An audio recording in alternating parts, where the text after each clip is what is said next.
องค์การอัยการประชาชนภาคกลางซึ่งได้จัดพิธีปาฐกถาวันสั่งตั้งองค์การอัยการประชาชนครบรอบ 36 ปี และเสื่อมซึมมติกองประชุมใหญ่สมาชิกพรรคครั้งที่ 6 องค์คณะพรรคองค์การอัยการประชาชนสูงสุดกองประชุมจัดขึ้นในวันที่ 8 มังกร 2026 โดยการเข้าร่วมและปาฐกถาของท่านจันทีปุริวรรณหัวหน้าองค์การอัยการประชาชนภาคกลางมีบรรดาทานในคณะพรรคคณะนำบรรดาคณะนำห้องการบรรดาแผนกและพนักงานวิชาการทั้งหมดขององค์การอัยการประชาชนภาคกลางเข้าร่วมท่านจันทีปุริวรรณได้เล่าถึงหมุนเสื้อการกำเนิดเติบใหญ่ขยายตัวผลงานพ้นเด่นและทิศทางเวียกงานจุดซุ่มขององค์การอัยการประชาชนตลอดระยะ 36 ปีผ่านมาเป็นต้นแมนได้ยกให้เห็นท่าแท้หมุนเสื้อการเติบใหญ่ขยายตัวขององค์การอัยการประชาชนตลอดระยะ 36 ปีซึ่งได้แสดงออกมีความจงรักภักดีต่อพรรคต่ออุดมการณ์ของสังคมนิยมเข้มงวดในการปฏิบัติกฎหมายดุหมั่นภาคเพียรฝึกฝนหล่อหลอมและพัฒนาตนเองสามัคคี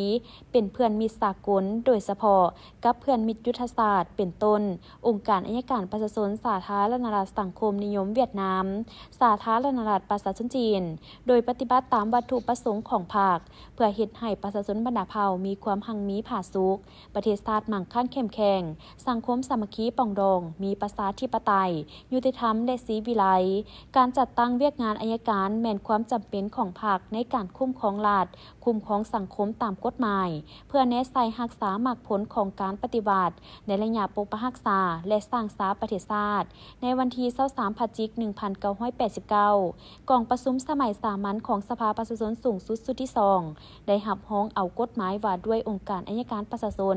แห่งสาธารณรัฐประชาธิปไตยประชาชนลาวฉบับทำอิฐและประกาศใช้โดยประธานประเทศแห่งสาธารณรัฐประชาธิปไตยประชาชนลาวในวันที่ 9 มังกร 1990 และได้ถือเอาวันที่ 9 มังกรเป็นวันสั่งตั้งองค์การอัยการประชาชนอย่างเป็นทางการนับแต่เวลานั้นเป็นต้นมาในโอกาสนี้ท่านจันทบูรณ์เพ็งคำใส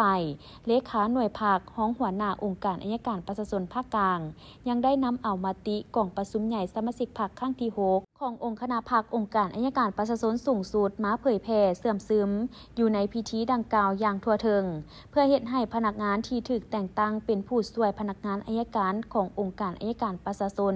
ภาคกลางถูกรับรองเป็นทางการในพิธียังได้มอบข้อตกลงให้แก่ผู้ที่ถูกแต่งตั้งเป็นผู้ช่วยพนักงานอัยการจำนวนหนึ่งอีกด้วย